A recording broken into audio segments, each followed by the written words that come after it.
Makauban nato siya karong buntaga mga kapuso, hisgutan ta kini iyang mipatok nga kanta parody mahitungod sa Bagyong Odette atong kasinatian. Makauban nato karong buntaga vlogger nga si Kabingka Jade. Good morning and welcome once more sa GMA Regional TV Live. Kabingka Jade, kumusta ug unsa may bag-o nimo? Hi, mayong buntag. Okay, unsay bag-o nako karon? I think I am more thankful and I am more grateful sa tanang grasya nga akong nadawat. And of course, I just reached my 100,000 YouTube subscribers, guys. So now I am waiting for my silver play button to arrive. And one more thing, I also reached the 500,000 followers sa ako ang Facebook page. And for that, mapasalamaton kaayo ko sa tanang nagasuporta nako akong mga kabingka. So, I think that's new. Yeah. New year, new chapter. So, The last time nga na-interview ka namo sa programa mahitungod sa imong tribute nga kanta kang Heidelin Diaz, karon laing video na sab nag-viral na sab ka kabahin sa Bagyong Odette nganong nahunahunaan man nimo ni Jade. okay, I decided to write a song, guys, about Bagyong Odette. It's because usasad ko sa napiktuhan ato, usasad akong pamilya nga apektado ni atong bagyuha. And of course, most of my songs man sad good is nagabase sa realidad, sa tinuod nga panghitabo sa palibot, which is daghang makarelate. And sa ako ang gigama nga lyrics, ako ang ipadayag didto pinagi sa kanta. Ang mga kanang makaguol nga panghitabo tungod atong bagyuha, but at the same time naasad ko'y mensahe didto sa akong kanta nga bahalag magkinaunsa, bahalag gikusok-kusok atong bagyuha, pero laban lang gyud. Wag tay mahimo, nahitabo naman, you know.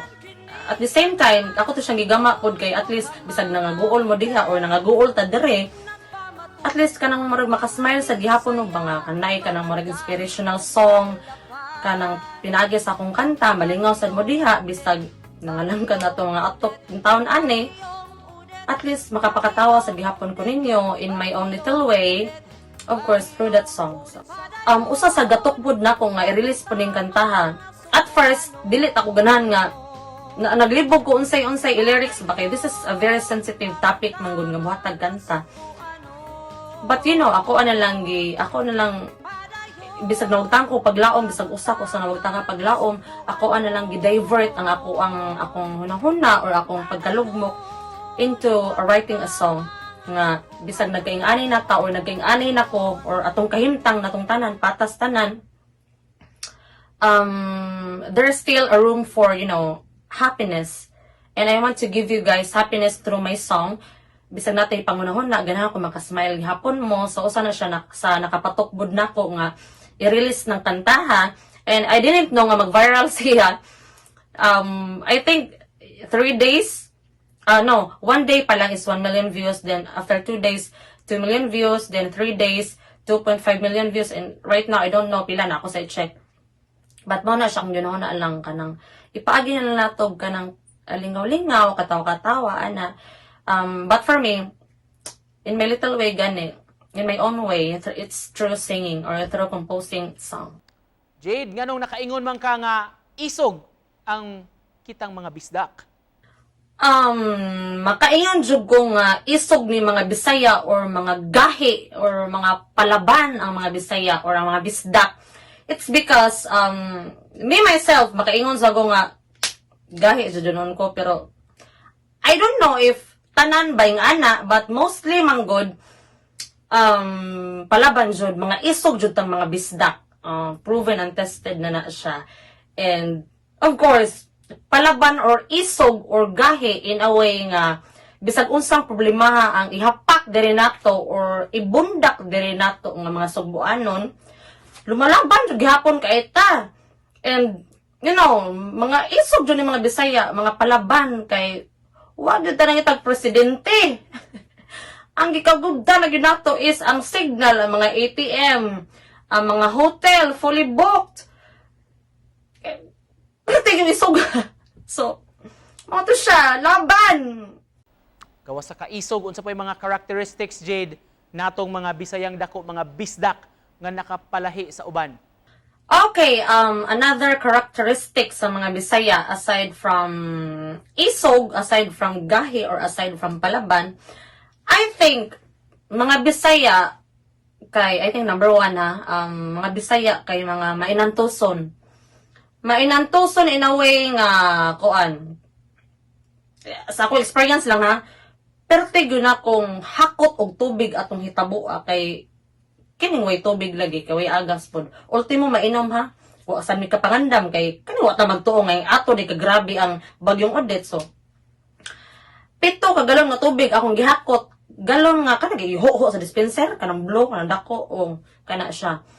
7 kay nga akong gihakot ang ngit kaming mama nangita mig mga tubo dito anak kang buhawi nahan dolas mo Ako nagkaos ko dito. Ako pa alsa 7 kay nga saka do babaw ana. Wa man kay masugo. Ang kung malugo po ka, maluoy po ka sa ulang tao, otro pong apektado. So you had to do it yourself na lang. Antos jud ka kung mag-inarte ka. Okay nun, tioro ka day. Mo to siya. Di sa non quarantine on. And number 2, mga bisdak kay matinabangon. Mostly matinabangon jud. Na may mga liki-liki dila skilled pero dili na to hisgutan kay ari ta focus sa maayo. Yeah. Daghang mga hing offer og mga free charging kanang mga charging station for free. Mga kanang nanghatag og mga free tubig katong mga refilling stations like that, mga big company sa kanang naga provide og tubig like that, mga dagkong tao even mga dili politiko, na ako sa mga politiko yung tabang, na pa yung mga mayroon jud kasing-kasing matinabangon. And I can say that bukal na jud natong kalooban nga kanang mutabang sa tong isig ka tawo in times of struggle like that. Kabing ka, Jade, sa mga followers nimo, mga interesado, what's next for you this year?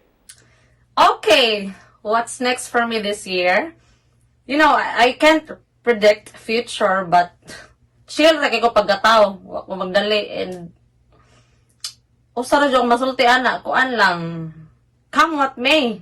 So, yeah. Og isip panapos, unsay mensahe ni Kabingka Jade sa atong mga viewers o sa imong mga fans karong buntaga? Okay, ang mensahe sa ato ang mga viewers today, sa mga kapuso viewers out there, especially sa ako ang mga fans, mga followers and supporters, tibuok atay, tibuok apdo, tibuok baga, o tibuok kasing-kasing jud kung mapasalamaton kaninyong tanan sa pagsuporta nako. Sugod pa sa una, hantod karon, sugod sa una nga kanang wala ra ko, yamok-mok ra ko, and up to now nga nanatay ubay-ubay sad nga mga followers, nanatay ubay-ubay nga grasya. Kay kung wala mo, syempre automatic wa sad ko. So salamat kayo ninyo.